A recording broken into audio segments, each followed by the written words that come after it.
tom. Se você batesse nesse ponto seria um tom, e aí você batendo, e que você chegaria nesse ponto dessa linha, que ele voltaria lá no primeiro tom que você bateu. E aí ele descobriu que você esticando uma linha em cada ponto seria um tom, você poderia esticar várias linhas, e cada linha na esticada, na tensão que ele quisesse, ela determinaria um tom. Por isso que você precisa afinar um instrumento. E aí quantos instrumentos de corda nós temos? Violão, guitarra, baixo, violoncelo, violino, o que mais? Guitarra, piano, harpa, né? Até o piano, ele tem uma corda, por mais que você não veja, você aperta numa tecla, mas ele está acionando uma corda lá dentro. É que hoje é tudo digital, né? Ele reproduz isso, mas o instrumento original, a maioria deles são de cordas, tirando os de percussão, tirando os de sopro, todos eles precisam de um alinhamento, você precisa afinar, porque senão fica como, você sabe? Fica desafinado. Imagina uma pessoa, quem não toca violão aqui? Imagina eu pego a tia Lourdinha e falo, tia Lourdinha, pega aquele violão e afina para mim e toca. O que vai acontecer? Vai ficar uma barulheira que ninguém vai entender. Então tudo precisa estar no seu lugar, alinhado na sua atenção certinha, alinhado, afinado, senão vai ficar feio, vai ficar uma canção feia. Comida, por exemplo, a comida não tem o seu lugar certo. Não adianta o tio Doni, gente, vai ter um encontro de casais, aí uma pessoa não sabe de nada, não sabe qual é o lugar das coisas, a quantidade dos ingredientes. A pessoa não sabe de nada de cozinhar, ela vai pegar um mousse que é para pôr na geladeira e vai pôr no forno. E vai pegar a lasanha e vai pôr na geladeira. O que vai acontecer? Vai ficar tudo errado, vai ficar tudo ruim. Tudo tem o seu lugar. Tudo tem o seu devido lugar. Você vê, por exemplo, adianta pegar o Rafinha, colocar no lugar do Alisson. Apesar que hoje, né, acho que até nem ia mudar muita coisa, né? Adianta pegar o Hendrick, colocar no lugar do Everton. O que ia acontecer? O Everton não ia fazer gol e o Hendrick não ia defender bola nenhuma, né? Só eu e o Davidson estão entendendo isso. Mas até no esporte é assim. No esporte, cada jogador tem a sua posição certa. Não adianta você pegar o atacante e colocar ele lá no gol. O melhor atacante do mundo, qual que é o melhor atacante do mundo? Quem que é o melhor atacante do mundo? Lionel Messi. O Lionel Messi é um bom jogador? Concorda comigo? Todo mundo concorda, pelo menos quem gosta de futebol já ouviu falar de Lionel Messi. Todo mundo concorda que ele é um bom jogador. Imagina, mãe, se eu pego o Lionel... Já ouviu falar de Lionel Messi, mãe? Sabe o jogador da Argentina, né? Jogou ontem. Adianta eu pegar o Lionel Messi, olha só, o Messi, o jogador mais caro do mundo, o melhor jogador do mundo, e colocar ele para jogar no gol? O que vai acontecer com ele?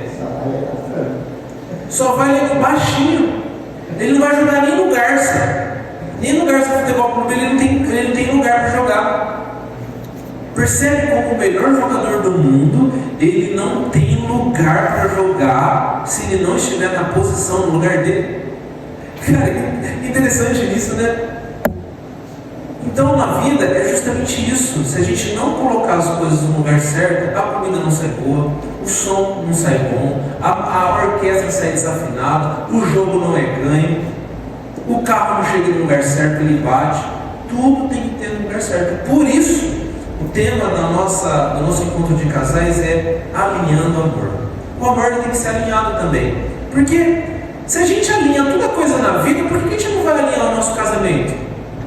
A gente alinha tudo, coloca a comida na geladeira, que é para ser gelado, a comida que é para ser quente no lugar certo. Se nos esportes tudo tem que estar no lugar certo, se no meu automóvel tudo tem que estar no lugar certo, tudo tem que estar na sua função certa, por que o meu casamento não tem que estar no lugar certo? E sabia que tem lugar certo no casamento? Você sabia que a mulher tem um lugar certo e o homem tem um lugar certo dele? Só que existe uma crença que a mulher tem que estar em outro lugar e que o homem tem que estar em outro lugar. Aí começam todos os nossos problemas. Por isso que o nosso tema, eu repito, é encontro, é realimento, é alimento de alinhando o amor. Por isso o tema do nosso encontro é alinhando o amor. Por quê? Se por alguma razão você está aqui essa noite, eu não sei bem qual é, mas em algum ponto na sua vida talvez você pensou, cara, de onde eu vim, para onde eu vou, afinal de contas, quem é Deus? Talvez em algum momento, se você está aqui, você tomou um banho e você foi para uma igreja, por mais que tenha brincadeira, ia ter várias coisas, talvez você tenha imaginado, poxa, tem alguma coisa que eu vou aprender.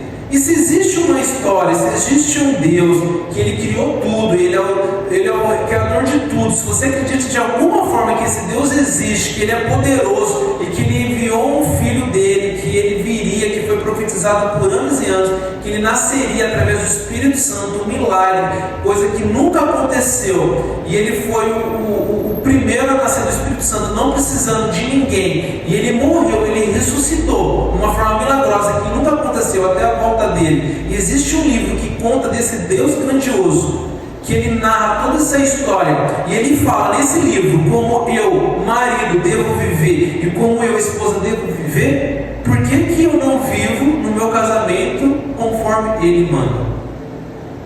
E esse é o grande desafio dessa noite, alinhando amores, porque na verdade, cada vez mais o mundo ele quer desalinhar esses amores.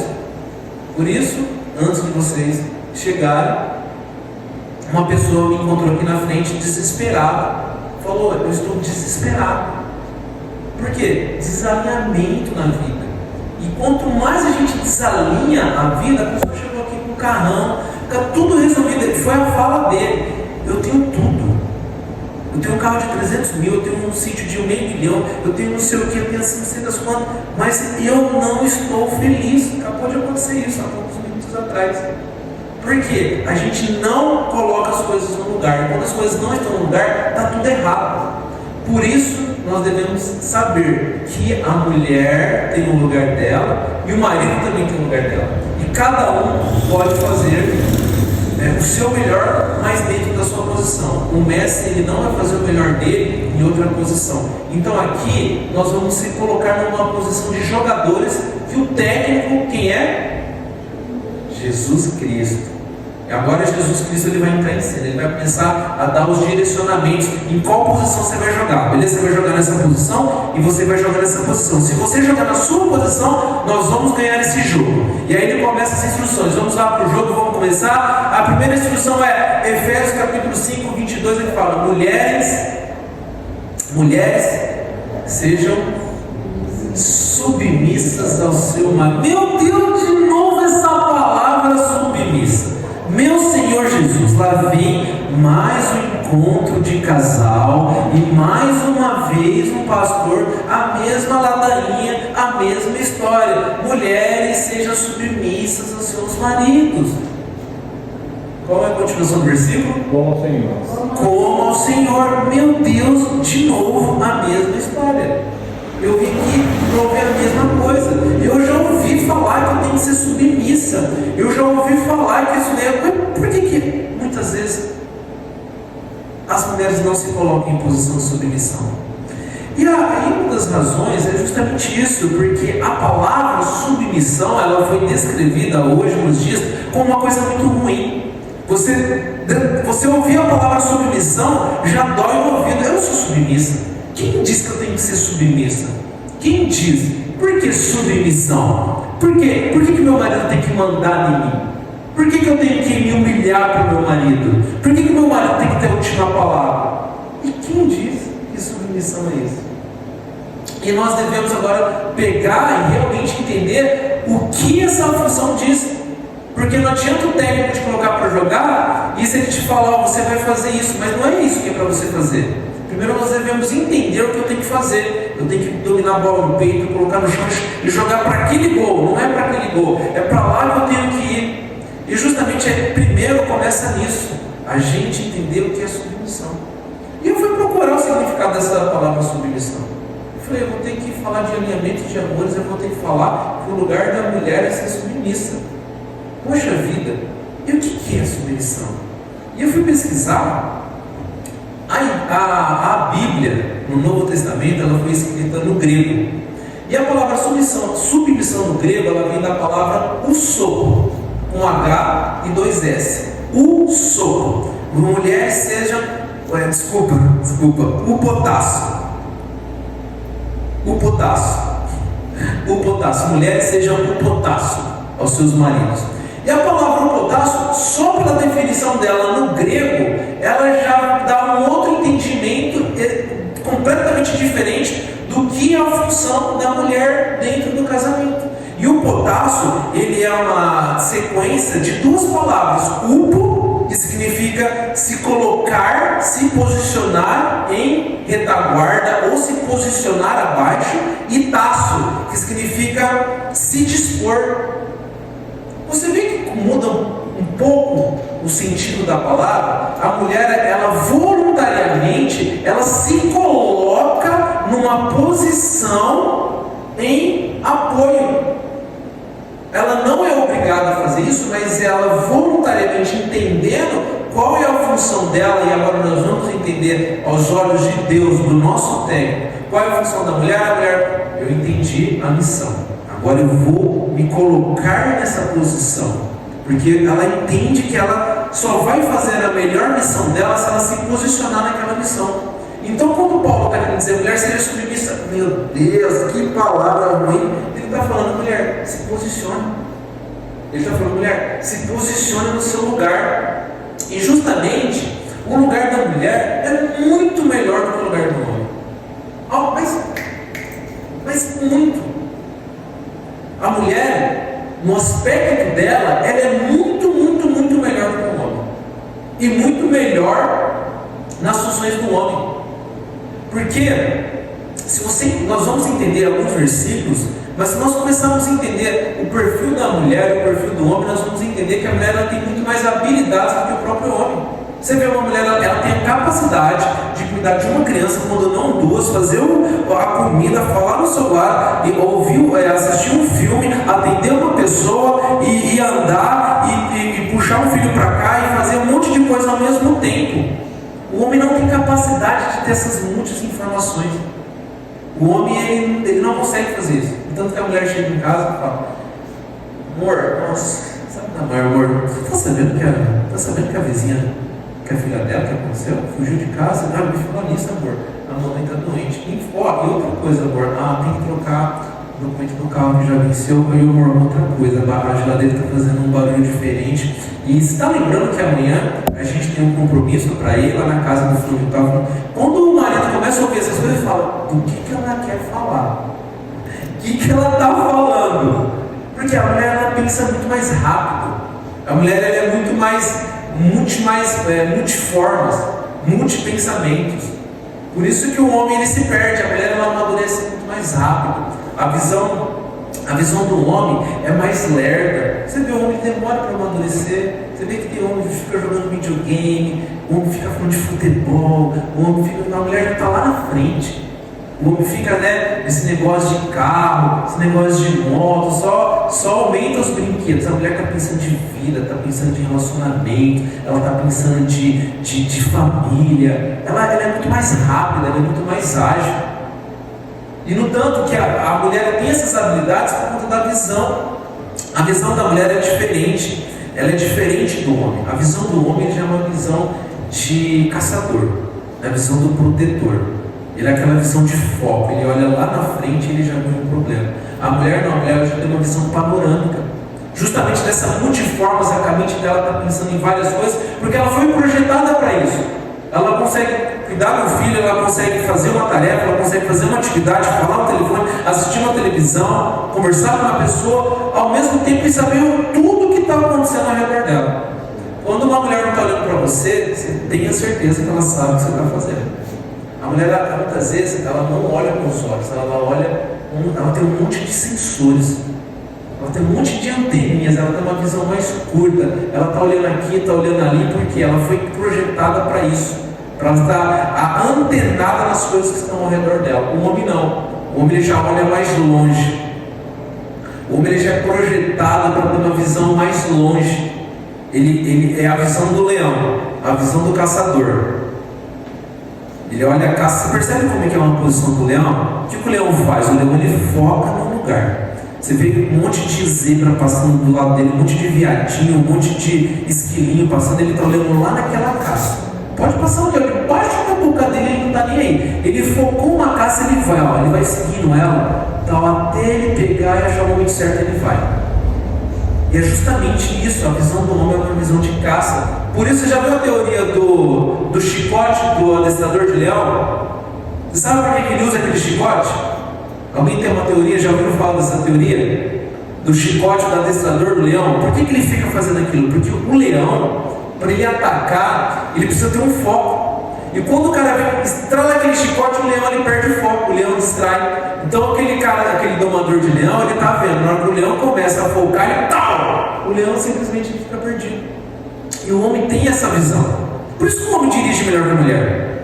A mulher vai falar, não é verdade, eu dirijo melhor, mas é. O homem ele faz uma ultrapassagem tranquila, ele tira o carro do lado, a mulher, o carro está longe, esposa, fica tranquilo, é a visão panorâmica do homem. Por isso que o homem vem, ele estaciona um carro mais tranquilo, ele vai lá, coloca, estaciona de olímpico. A Gabi fala, não, você não vai colocar aí, quando eu for ver, eu já estou estacionando. A visão do homem, em termos de analítico, é muito maior, é muito mais de foco. Mas em contrapartida, por isso que a mulher fala, amor, vai lá na despensa, lá na gaveta de baixo, na última gaveta, abre a despensa e lá no fundo, do lado esquerdo, pega o leitinho da criança. O que acontece? Ele vai lá, ele vai ficar olhando, o leite está lá, concorda comigo que está lá o leite? O leite está lá, só que ele não acha. Mas o leite está lá, mas a culpa não é dele, a culpa é da visão dele. Ele não tem visão curva, ele não é projetado para isso, ele é projetado para proteger, ele é projetado para ver o perigo lá longe. Por isso que a Gabi fala, nossa, o gatinho passou lá na frente, a Gabi nem viu. Aí eu falo, o gatinho passou aqui, ela está olhando aqui, ó, do lado da porta. Aí eu falei, amor, mas está lá na frente. Aí quando ela vai procurar o gato, já passou. Porque eu olhei lá na frente, ela está preocupada ao redor. Ela está preocupada com a cria do lado, perto. O sensor dela é mais próximo.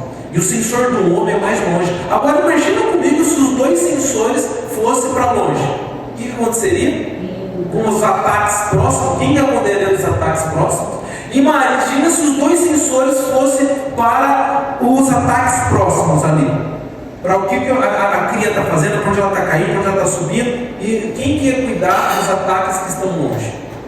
Por isso que é importante, cada um no seu lugar. E a mulher não tem visão longa, quando ela se coloca no lugar do homem, ela coloca em perigo toda a cria. E quando o homem tem a visão longa e ele se coloca no lugar da mulher em olhar a visão curta, ele coloca em perigo toda a sua cria. Isso daí é por razões óbvias. É nítido isso, é o dia a dia. Ele não acha lá, aí a mulher chega aqui, porque a visão dela é mais panorâmica. E por razões óbvias que o homem não acha. E por razões óbvias que a mulher, ela tem essa visão. Isso é relacionado à missão da mulher. A missão da mulher, ela é explicada perfeitamente, muito mais do que Efésios, mas ela é explicada no livro de 1 Timóteo. Olha só como a Bíblia, ela deixa bem claro, e muitas vezes a gente não trata esse assunto. Lá em 1 Timóteo, capítulo 1, ele diz da missão da mulher, 1 Timóteo capítulo 2. Ele diz assim no capítulo 2, a missão da mulher. Vou ler para vocês. Ele fala assim, eu falei primeiro? É 1 Timóteo mesmo. 1 Timóteo capítulo 2. Ele fala assim, ó. Vamos ler aqui, só para a gente entender. No versículo 11, tá? Ele fala assim: a mulher aprenda em silêncio, com toda a submissão. Aí você vai para esse texto, a gente está olhando que isso daqui é ruim. A mulher tem que ficar quieta. Por que o homem tem que ensinar? Por que isso não tem que ser igual para todo mundo? Por que não ser como que a sociedade fala? Por que não tem que ter direitos iguais? Por quê? Por que a Bíblia ela é tão conservadora? Por que a mulher aprende em silêncio com toda a submissão? Isso não é ruim. Ele está dizendo assim, aí nós vamos entender na sequência por que isso não é ruim. Ele fala, a mulher aprenda em silêncio com toda a submissão. Você olhando assim fala, mulher, fica quieta e obedeça ao seu marido. Você está lendo desse jeito. O que Paulo está escrevendo, ele falou, a mulher, fica tranquila e se posicione. Ele falou isso, mulher, relaxa, não perde tempo, não se desgasta com esse tipo de ensino. Mulher, relaxa, fique em silêncio, calma e se posiciona no que você é feita para ser feita, no que você foi criado para ser feito, e se posiciona, porque esse negócio de ensino é uma bucha, esse negócio de ensino, mulher, é uma jaca e não é para você, é para o homem, e você vai entender por que é para o homem. Nós vamos entender melhor, porque o homem ele tem uma outra visão, ele tem uma outra estrutura diferente da mulher. Porque o ensino ele traz outras responsabilidades, o ensino ele traz outros problemas. O próprio Jesus fala, eu não vim para trazer eu vim para trazer espada, eu vim para trazer divisão, eu vim para trazer divisão muitas vezes entre os da própria família. Porque aquele que não é digno de deixar pai e mãe e me seguir, não é digno de me seguir. E o que o Jesus está querendo dizer, resumindo, é que você muitas vezes viver o Evangelho, ensinar o Evangelho, você vai criar problemas com pessoas. E muitas vezes com o seu irmão, da sua casa, muitas vezes com o seu pai, que é nítido, não porque o Evangelho é ruim, mas quando você decide estar de um lado, a pessoa que está do outro lado, muitas vezes ela se posiciona do lado inimigo. E ela começa a trazer outras coisas, a trazer outras definições, você começa a ter outros valores. E essa questão de ensino muitas vezes traz responsabilidades que a mulher não foi projetada, ou ela não tem que passar. Deus não quer que ela passe isso, porque Deus quer uma missão muito maior para ela, muito maior do que se indispor com as pessoas. Ele continua dizendo assim, olha só, nós vamos entender melhor no versículo 12. E não permitindo que a mulher ensine nem exerça autoridade de homem, esteja porém em silêncio, porque primeiro foi formado Adão, depois Eva.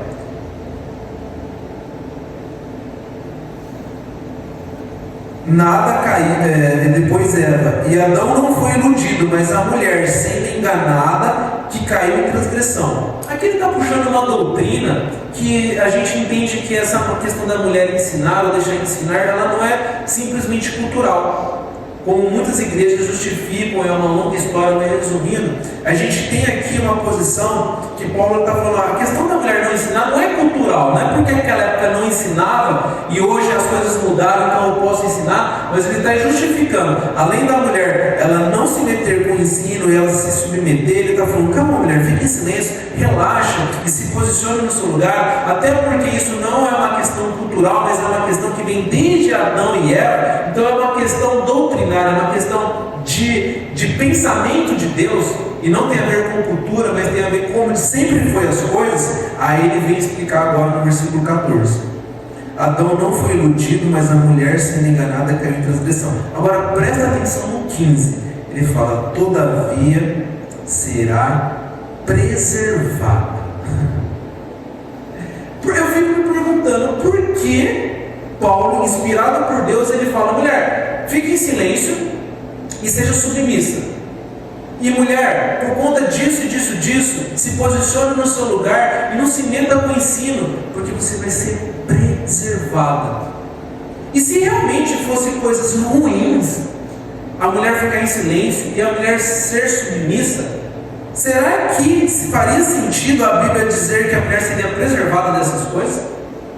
Porque se fosse ruim, a Bíblia falaria, mulher, fica submissa, fique em silêncio e não fala nada, porque você foi feita para isso e você não tem que falar, porque você vai ser castigada com isso. Ou mulher, por conta disso, ou porque você errou, ou porque você não tem estrutura, você vai ser castigada em ser submissa. Você vai ser castigada em não falar e não ensinar. Mas a Bíblia não está falando, não é um castigo, mas todavia você vai ser preservado. É justamente o que Deus está querendo dizer, que a mulher não ensinar e a mulher não se preocupar com as coisas do homem, é uma forma dela ser preservada. E preservada do quê? Preservada para quê?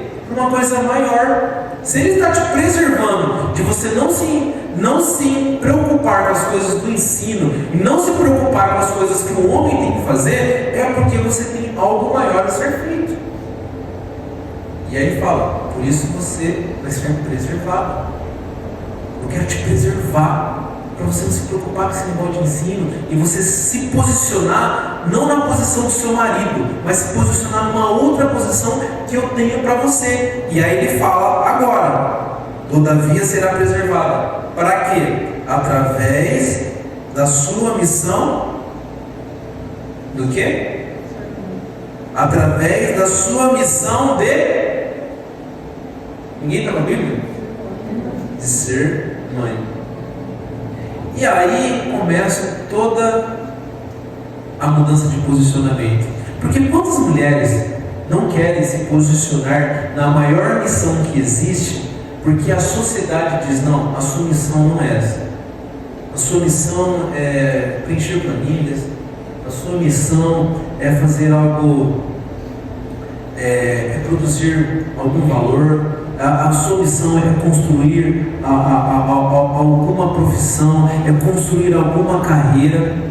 E a sociedade fica ditando que a missão da mulher muitas vezes não é a grande missão dela, mas muitas vezes ela deixa de viver a grande missão dela, ela não quer viver a grande missão dela, porque ela tem uma coisa muito mais passageira, uma coisa muito mais descartável, uma coisa muito mais rápida, uma coisa muito mais breve, uma carreira, uma planilha, uma empresa, uma função, ao invés de construir um caráter de uma pessoa que vai fazer parte de uma nação, que é a maior missão que existe, é você construir uma sociedade.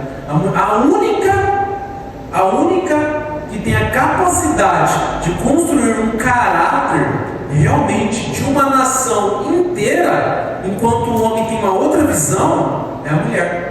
A visão da mulher é muito maior. Aliás, o serviço, o trabalho da mulher, ele é muito mais valioso. Enquanto o homem ele só está indo lá matando a caça, trazendo javali para casa, trazendo coelhinho, trazendo porco para assar, para comer, e daqui a pouco não existe mais, a mulher já está construindo caráter.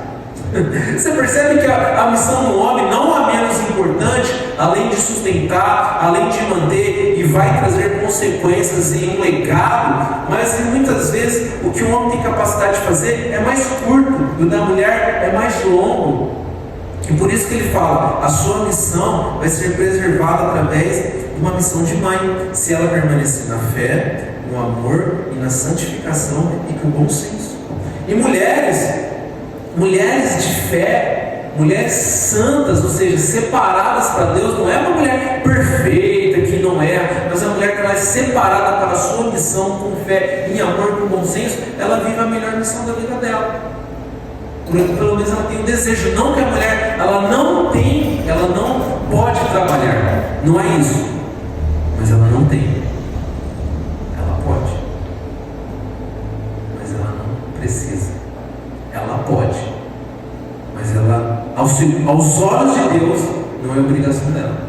Ela pode até desenvolver alguma coisa, influenciar alguém, gerar alguma riqueza, mas isso não é a primeira obrigação dela aos olhos de Deus, não é a primeira missão dela, não é uma cobrança que Deus faz a ela gerar um recurso, gerar uma provisão. Ela está preocupada, ela está destinada e ela está projetada a ter outras missões muito maiores, que é criar uma nação, criar um caráter dentro de uma pessoa. Isso é a mulher que faz. E muitas vezes hoje, por conta da sociedade, ela quer fazer com que a mulher acredite que ela tem uma outra carreira. Hoje cada vez filhos são criados por mães de outros filhos. A mulher, ela não vive a missão de mãe, aí ela coloca a criança numa creche particular, para ela ser criada por uma outra mãe. Aí aquela mãe, por uma outra professora, aquela professora que ela é mãe de uma outra criança, deixa aquela criança com uma outra babá, e aquela babá que é mãe de uma outra criança, deixa aquela criança com a avó, com a tia, com a vizinha. Aí eu tenho 4 filhos sendo criados por mães de outros filhos.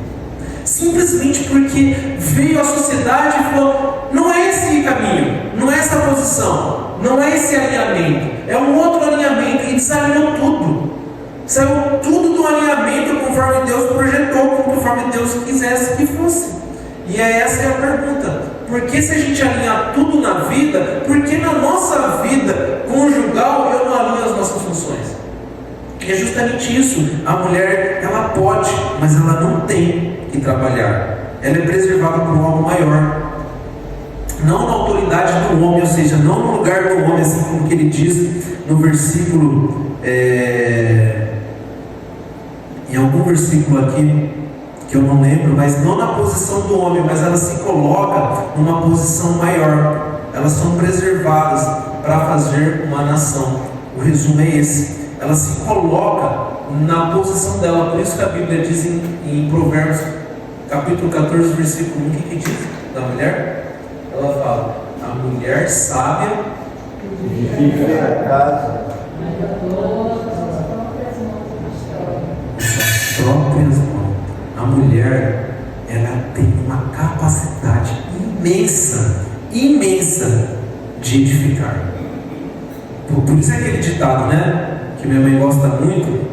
Aquele ditado que minha mãe fala direto, falava: por trás do grande homem tem sempre uma grande mulher. Sabe o que é isso? De onde vem esse ditado? Desse versículo. Esse ditado, biblificando, vira Provérbios 14, versículo 1. A mulher sábia edifica o lar. Porque a mulher, ela tem muito mais capacidade em crescer, em edificar. Porque a própria Bíblia fala: a mulher sábia, ela edifica. A mulher, ela tem muito mais capacidade. Ela que encoraja o homem. O homem, ele na verdade, ele se posiciona no seu primeiro propósito em construir tudo para a sua mulher. Se a sua mulher, ela não tem a vontade, se a sua mulher, ela não tem o desejo de construir uma família, não tem desejo do crescimento da família, não tem o desejo da prosperidade da família, se a mulher, ela não tem essa visão, por isso ele fala da mulher virtuosa, que ela não é uma mulher parada, é uma mulher que não trabalha fora, mas é uma mulher cheia de visão. Acorda de madrugada, o que ela vai fazer?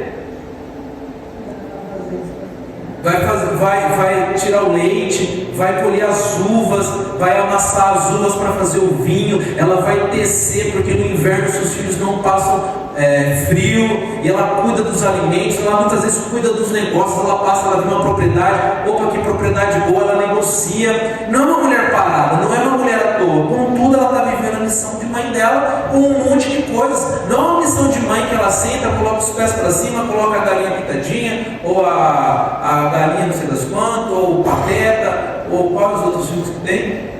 As 3 palavrinhas, e deixa o filho lá o dia inteiro e senta e fica lá dormindo. Não, é uma mulher que trabalha muito, é uma mulher de visão, é uma mulher que ela está ali a todo momento conversando com o marido dela, encorajando o marido dela e se interessando para as coisas do marido dela e ajudando o marido dela, edificando um lar com valores. É uma mulher de visão. Se uma mulher ela não tem essa visão, se a mulher ela não tem esse anseio, se a mulher é uma mulher desanimada, qual que vai ser o propósito do seu marido? Por isso, o combustível do marido vem da mulher. O combustível, a ânsia do marido, ele realmente ser o provisor, vem da quantidade de combustível que a mulher coloca nele. É justamente isso. Essa que é a visão. A mulher ela edifica o lar.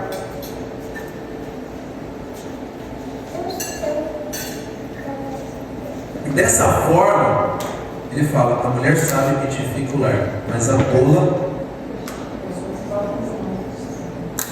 a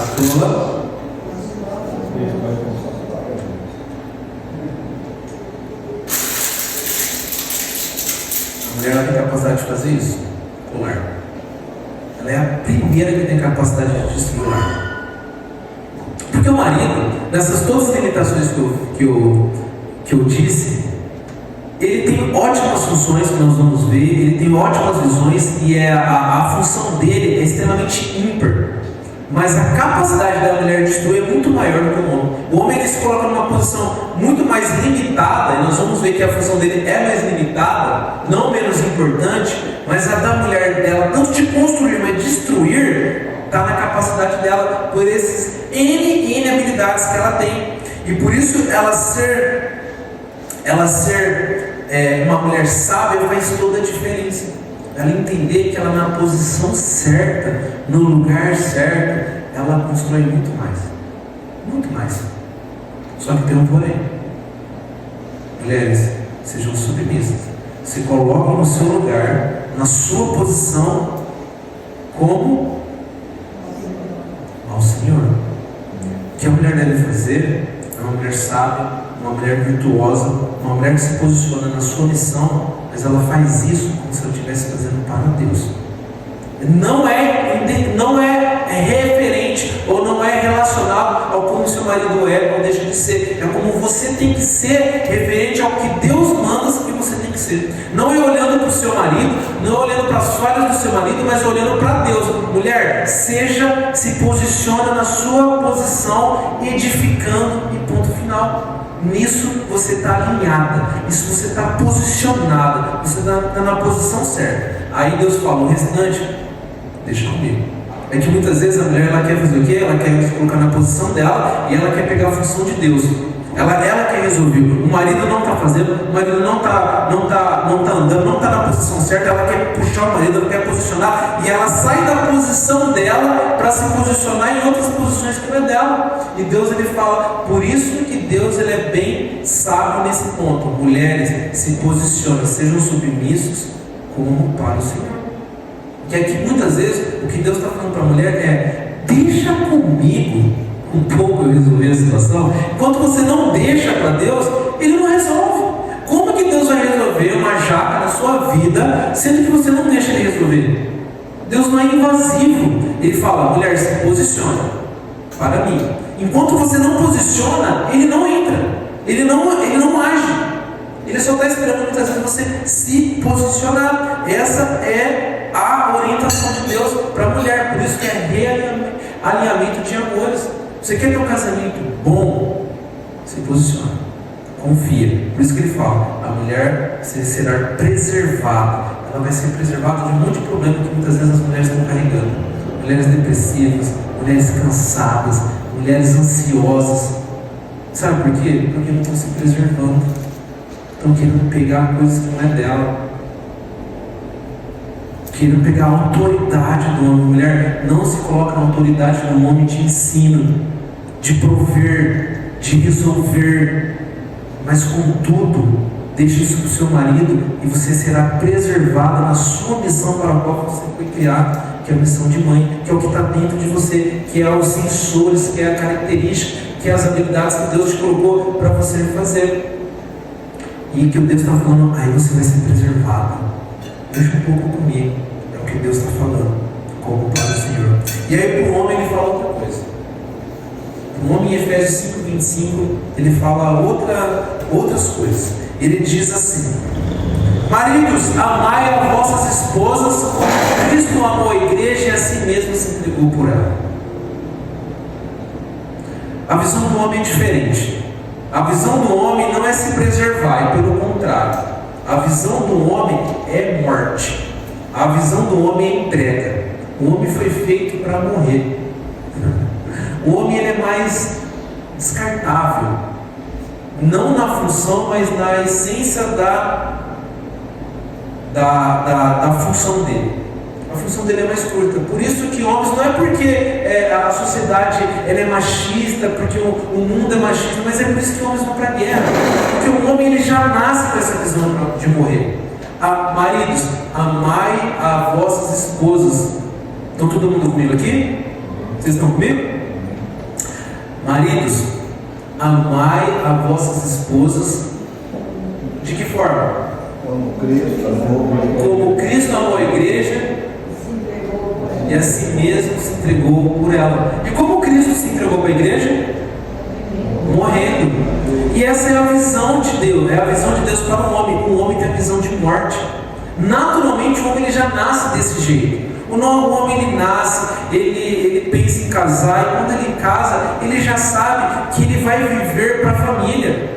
Muitas vezes as mulheres não sabem dos dramas que o marido passa, não sabem o que ele pensa quando ele está tomando banho, não sabem quantas vezes ele acorda à noite e fica pensando: será que vai dar certo? Será que vai dar certo amanhã? Será que vai dar certo daqui a 10 anos? Muitas vezes o marido está pensando coisas que vai acontecer daqui 20 anos, que está na mente dele, quando ele está tomando banho, quando ele está andando, e ele está fingindo que está tudo bem com você. Muitas vezes o seu marido deixa de se cuidar, deixa de fazer coisas que você nem sabe, nem imagina. Por mais que ele descansa à tarde, por mais que você passe e pense que ele é um sossegado, por mais que ele tenha as coisas dele, ele deixa de fazer muitas coisas que as mulheres nem imaginam, para sobrar um pouco, para deixar. É uma visão dele. Por mais que tenha bastante, ele sempre vai pensar: será que eu tenho o suficiente para sobrar para minhas crias, para minha família? É a visão de morte. É o provedor que vai lá, se mata na caça, que tem uma visão de foco, e vai lá, se mata no mercado de trabalho. Você não sabe o quanto que o chefe dele enche o saco dele, você não sabe quantos injeção de saco que tem de cliente, de fornecedor, e de um monte de coisa, de um monte de problema, para voltar em casa e falar: está tudo tranquilo. Aí muitas vezes por isso que ele tem que colocar na TV lá e ficar mudando de canal, que é todo dia, toda hora, pressão, pressão, pressão. É visão de morte. Ele é feito para guerra, seja na guerra, seja no mercado de trabalho, para uma guerra. É a provisão. O homem é feito para isso. Por isso que quando o homem fala, chega em casa: e amor, não tá? A mulher pergunta para ele e fala: não, tá tudo bem. O que você tem? Ele fala: nada. O que é um nada para o homem? Quando o homem fala nada, o que é? Quando você pergunta para o seu marido: como você está? O que você tem? Ele fala: nada, está tudo bem, só vou tomar um banho, vou comer, vou descansar. O que significa esse nada? Significa nada. Para o homem é nada. Não é nada, é normal. Ele já viveu para isso. Ele já foi criado para isso. O homem foi criado para morrer. É normal, ele ouve o dia inteiro reclamações, não sei o que, e briga, e está ali no mercado de trabalho, está ali provendo, às vezes dá certo, às vezes não dá, e para ele é isso, a vida para ele é isso. E ele chega em casa e fala: não, está tudo bem. Quando às vezes nem dá, aí a mulher fala: o que você tem? Ele: nada. O que é o nada? Não é nada. Para o homem é nada. Agora, quando a mulher já é diferente. A mulher é diferente, isso é uma dica. O homem chega em casa, a mulher pergunta: o que você tem? Nada, só vou tomar um banho, comer, assistir uma televisão e vou jantar. Aí ele não faz isso? Ele não chega, ele não quer. Hoje às vezes na TV, né? Às vezes é um celular, às vezes é um jogo, é alguma coisa que ele só quer se distrair um pouco, ele só quer viver na caixa do nada dele, ele só quer viver no nada dele, para esquecer um pouquinho a visão que ele tem que morrer, só para esquecer um pouquinho que no outro dia ele vai morrer mais um pouquinho, que ele quer ter um tempinho dele. É o nada dele, ele só é isso mesmo que ele quer depois só tomar um banho, jantar um franguinho e dormir. Agora a mulher é diferente. Amor, tá tudo bem com você? Tá tudo bem. O que aconteceu? O marido fala nada. Aí o marido fala para a mulher: e você, mulher, como que você tá? O que ela fala? Aconteceu alguma coisa com você? Aconteceu alguma coisa com você? O que a mulher vai falar? Aconteceu? Rapaz, vocês estão aqui comigo hoje mesmo? Tá todo mundo bem? Tio Dona, você colocou bastante sal na comida, tá bem forte.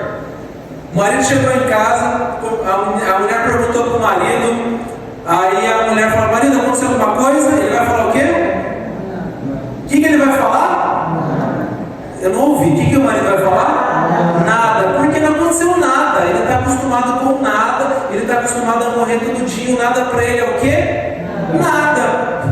Nada. Aí o marido pergunta para a mulher: mulher, e você? Está tudo certo? Aconteceu alguma coisa? O que ela vai falar? Aconteceu? Vai acontecer o quê? O que a mulher vai falar? A mulher, ela fala isso: aconteceu tudo? Aconteceu tudo? A mulher vai falar: aconteceu nada. A mulher ela vai falar: aconteceu, está tudo errado aqui em casa. Eu fiz um monte de coisa, eu não aguento mais, eu estou de saco cheio. O marido pergunta para a mulher: o que aconteceu? O que a mulher vai falar? Aconteceu? Nada. E o que significa esse nada para a mulher? Tudo. sempre acontece. E ela vai falar nada, mas na verdade aconteceu bastante coisa. Gente, são visões diferentes. E o nada, aí o que ele vai fazer? Não aconteceu nada. Ele vai tomar o banho dele, ele vai comer o franguinho dele, ele vai assistir o TV dele e vai dormir. Você falou que não aconteceu nada, mas o nada é tudo. Porque a mulher está pensando em um monte de coisa. É diferente as posições, é diferente as visões. Por isso que a mulher às vezes dá umas respostas e o homem dá outra resposta. Não é porque o marido não está na fim de conversar, é porque ele está acostumado. Ele já sabe que ele vai morrer. Ele sabe que ele é feito para morrer. E ele fala: aconteceu alguma coisa? Nada. É uma visão dele. E é justamente isso. Marido, amais a vossa esposa, como Cristo amou a igreja e a si mesmo entregou por ela. Por isso que o marido, por isso que o homem, ele não entende a palavra te amo. Porque a palavra te amo, se você for analisar na Bíblia, no contexto conjugal, para a mulher ele fala: mulheres, sejam submissas aos seus maridos como para o Senhor. Ele está falando: mulheres, se posiciona no seu lugar como se fosse para mim. Pronto, é isso que ele falou.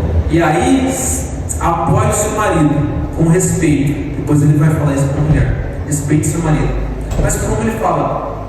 Ame a sua esposa como Cristo amou a igreja. Ou seja, ame a sua esposa como você estivesse morrendo todo dia por ela. E se o marido falar, se a mulher falar te amo para o marido ele vai entender uma coisa nada a ver. Ele vai falar: mas ela quer morrer para mim, sendo que essa função é minha. Ele foi projetado para morrer. Maridos, amai a vossa esposa como Cristo amou a igreja e a si mesmo morreu por ela. E o marido, ele entende isso: pô, ela está querendo entrar no meu lugar. Quem que tem que amar sou eu. Então o homem, ele não entende te amo. Por isso que a mulher, ela entende muito te amo. Por isso que a mulher, quando você fala para a mulher eu te amo, ou te amo significa eu morro por você. Eu estou disposto a morrer por você, só para te lembrar disso. É isso que seu marido, se for um te amo sincero, o que está dentro dele que ele está querendo dizer. É que vai ficar muito longa a frase: eu estou disposto a morrer por você todo dia. E se chegar aqui eu morrer amanhã, eu vou morrer. Aí sabe o que ele fala? Te amo. O te amo do marido é esse. A mulher, ela não tem capacidade, ela não tem essa visão de gerar esse te amo. Agora, a capacidade da mulher qual que é? Edificar. Ela faz esse marido crescer. Ela dá um apoio para esse marido. Por isso que o marido faria muito mais sentido falar: eu sei que as coisas não estão muito boas, eu sei que talvez não estão do jeito que você quer, mas contudo, eu confio em você. Mas contudo, eu acredito que você tem capacidade de resolver todos os problemas. Isso soa muito melhor para o marido. As mulheres insistem para falar: te amo, te amo, te amo, te amo. Muitas vezes funciona para o marido falar: obrigado, viu? Contudo, as coisas não estão dando certo, contudo, não está do jeito que a gente quer, mas obrigado, viu? Obrigado por coisas que você pensa que eu nem sei das preocupações que você pensa.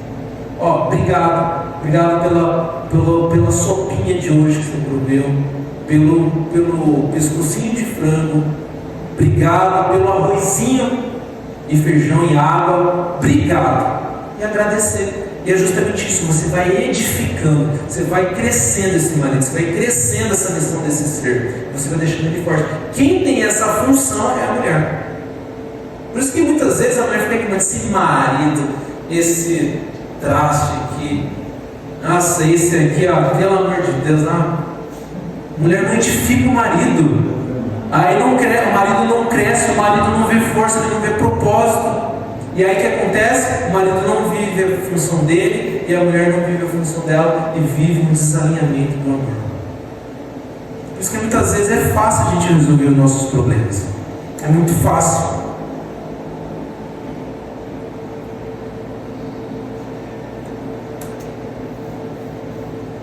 E o desalinhamento é justamente esse.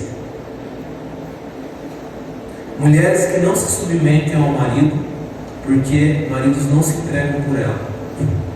E maridos que não se entregam por ela e não morrem por ela porque elas não são submissas ao marido. E aí vira um ciclo. Cada vez mais a mulher não é submissa. Eu não vou ser submissa a esse ponto. eu não vou ser submissa, porque esse homem não se entrega, esse homem ele não provém, esse homem, eu não vejo força deles morrer por mim, por mais que ele não está conseguindo prover, mas eu não vejo isso nele. E cada vez a mulher, o que ela faz? Ela não se submete. E cada vez mais que ela não se submete, o que o homem tem? Vontade de não prover, vontade de não se entregar. E vira um ciclo eterno e vicioso, o ciclo do desalinhamento. Vive um desalinhamento do amor. Um amor desalinhado. Cada vez menos a mulher se submete e cada vez mais o homem não se entrega. E cada vez mais o homem não se entrega e cada vez mais a mulher não se submete. Qual é o reflexo disso? Desalinhamento. O que acontece? Vem o filho, vem a filhinha, vem mais um filho para o casal. Aí a mulher não se submete, e o marido não se entrega, o marido não se entrega, e a mulher não se submete. E o que os pais fazem? Deposita tudo, por conta do desalinhamento, todo o propósito da vida dele no filho. Aí a mulher, sabe o que a mulher faz? Ela deposita tudo no filho. Toda a esperança, toda a felicidade, todo o amor ela joga para o filho. E o meu marido, toda a esperança, todo o senso de vida, todo o foco de vida ele joga na filha. Aí cada vez mais a mulher deposita no filho o foco dela, e a cada vez mais ela se afasta do marido, e cada vez mais o marido não se entrega, e cada vez mais ela se aproxima do filho, e cada vez mais ela não se submete ao marido, e cada vez mais o marido não se entrega. Um desalinhamento em casa. Começa a se desalinhar as coisas. E aí o filho ele vê uma mãe dependente do filho, dependente do amor do filho. O filho ele vê uma mãe desesperada, carente de uma entrega e carente de um amor, e deposita toda a esperança nele, e ele carrega essa carga e ele nunca consegue se desligar. E ele fica preso sentimental à mãe, e ele nunca consegue criar uma mentalidade de um filho que vai se entregar, porque ele tem uma dependência afetiva e carente na mãe dele. E a filha, ao invés de ter uma visão de mulher se posicionar num lugar, de se entregar e se submeter a um homem, ela fica presa ao pai, por o pai ser um pai carente de uma afetividade e de um respeito da mamãe.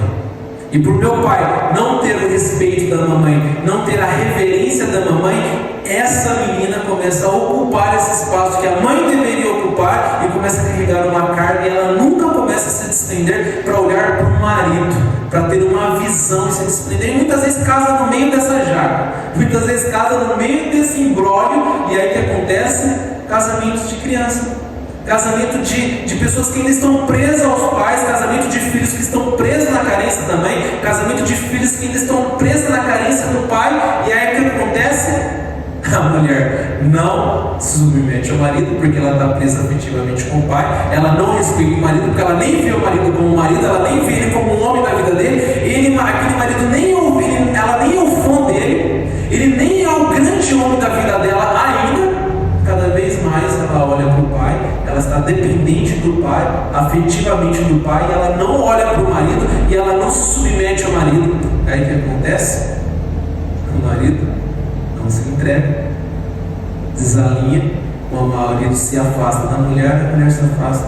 Por isso você vê casamento de 6 meses que acaba, por isso você vê casamento de 1 ano que se acaba. Possivelmente você conhece alguém que 1 ano casou. Eu conheço um casamento que acabou no dia do casamento. Aqui em Carlos. Começou e acabou no mesmo dia. Casamentos que duram 2 meses, 6 meses. Por quê? A mulher, ela não edifica, ela não está olhando para o homem, ela não é fã do homem, ela não se submete ao homem, ela não está alinhada na posição dela, do que ela precisa ser feito, e o homem não se entrega para a mulher. Aí a mulher, cada vez mais, ela vai fazer o quê? Ela vai cada vez mais se aproximar da carência afetiva do pai, e a filha e o filho cada vez mais, vendo que a mulher não se submete, o que o filho vai fazer? Vai se aproximar cada vez mais da mãe, do amor afetivo da mãe. Aí continua crianção casado de 40 anos, que ainda vê a mãezona como o grande amor dele. ao invés de ser a mulher dele, a grande mulher dele. E não é para negligenciar os pais, não é para negligenciar os avós, não é uma pregação para o filho e para a filha e os novos casais e quem os nossos filhos que vão casar, os nossos netos que vão casar, para ele desonrar os avós ou desonrar os pais. Porque a Bíblia diz: cuidar e honre os seus avós, os seus pais ainda na velhice. É para honrar. E honrar é. Pensa, mamãe, pensa, papai, tudo bem? Tudo bem, mamãe, ligar, se preocupar, mas saber que cada um tem o seu lugar. Saber que a mulher, ela tem uma capacidade imensa de construir se ela estiver no lugar dela. E saber que o homem tem uma capacidade imensa de proteger toda a sua casa se ele estiver no lugar dele. Os filhos que mais são felizes são os filhos que o pai se abraça. Quantas vezes que você não deu um abraço na sua esposa? Quantas vezes que você não deu um abraço no seu marido, na frente dos seus filhos, na frente dos seus netos? Ontem eu estava abraçando a Gabi na hora do almoço que eu cheguei, dei um abraço assim na sala. Sexta-feira a porta da sala estava aberta. Eu dei um abraço na Gabi, o Estevam estava assim, com o volantinho, fica assim na sala. Ele deu uma risadinha. Ele viu. Na hora que ele estava se dirigindo, é isso, ele está no lugar certo. A mamãe, está sendo cuidada. A mamãe não está carente. O papai não está carente. A mamãe submissa ao marido. A mamãe agradecendo o papai. Olha a mamãe obedecendo o papai. O papai fala, a mamãe não xinga, não faz isso e não desrespeita.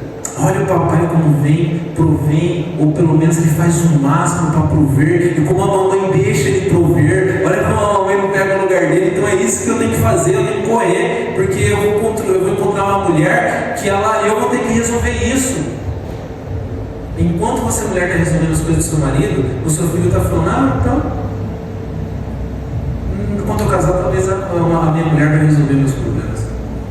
A mamãe resolve os problemas do papai. Não deixa com Deus, não deixa Deus resolver, ele não aprende que tem um Deus que pode resolver, ele não vê pais com fé que depende de Deus, e aí vai se tornando um ciclo vicioso. A pergunta é: para resolver esse ciclo, quem que cede primeiro? Para resolver essa situação, a resposta é: quem vai ceder primeiro? Quem vai ser submissa primeiro ou quem vai amar primeiro? A orientação é essa: quem vai cortar esse ciclo primeiro, imediatamente. Porque ele diz em Efésios 5:33. Olha só como que a suma da história é bem simples de resolver. Deus, ele fala as funções da mulher, as funções do homem, baseado em tudo nisso, e aí ele conclui a história em Efésios 5:33 da seguinte forma: não obstante, vós, ele está falando para o povo de Efésios, todos vocês, cada um, como está escrito aí? Em particular, não obstante vós, cada um per si, na minha versão, também ame a própria esposa como a si mesmo, e a esposa respeita ao marido. E agora eu vou repetir: não obstante vós, cada um. Agora vocês vão repetir comigo: cada um. Vamos lá no 3. 1, 2, 3. Cada um. Em particular, você, Davidson, você, Tchê, você, Donizete, você, Sassá, você, Will, pastor Will, e você, irmão Reinaldo, ame a sua esposa. Ponto final. Não obstante vós, cada um per si também ame a própria esposa, se ela for gente boa, se ela for carinhosa, se ela for respeitosa. É isso que é para fazer? Não. Cada um em particular. Cada um ame a sua esposa. É o que Deus está falando. Essa jaca, esse imbróglio, esse desalinhamento resolve assim: começa a amar a sua esposa, independente de qualquer coisa. Ele fala agora: e a própria esposa como a si mesma. E a esposa respeite o marido. O que acontece depois da palavra marido? Com respeito. E a esposa respeite o marido. Está escrito assim? Ou ao contrário? Como que está ao contrário? Trate o marido com todo respeito. Trate o marido com todo respeito. Aí, respeito e ponto. Reverencie o marido e ponto final. Aí está falando, reverencie o marido se o marido for provedor, se ele for um cara bom, se ele for gente boa, se ele falar que te ama todo dia. Ela fala, respeite o marido. A palavra, ela é muito clara. Acho que a palavra, acredito eu, que a palavra mais importante desse versículo é cada um. Para você acabar com esse ciclo, é você resolver na sua função o que você tem que fazer. Cada um em particular. Comece a ser submisso ao marido e respeitar o marido. Aí você já vai ter um bom alinhamento no seu casamento. Você começa a ceder. Você começa com você. Imediatamente. A partir da nossa oração, a gente vai orar, a gente vai falar amém, você já vai começar as mudanças. E não se subestime, todo mundo tem que mudar alguma coisa. Inclusive eu. Começa imediatamente o que eu, como marido, tenho que fazer e eu, como esposa, tenho que fazer para me posicionar melhor na minha posição, na minha função. Amém? Amém. Por isso,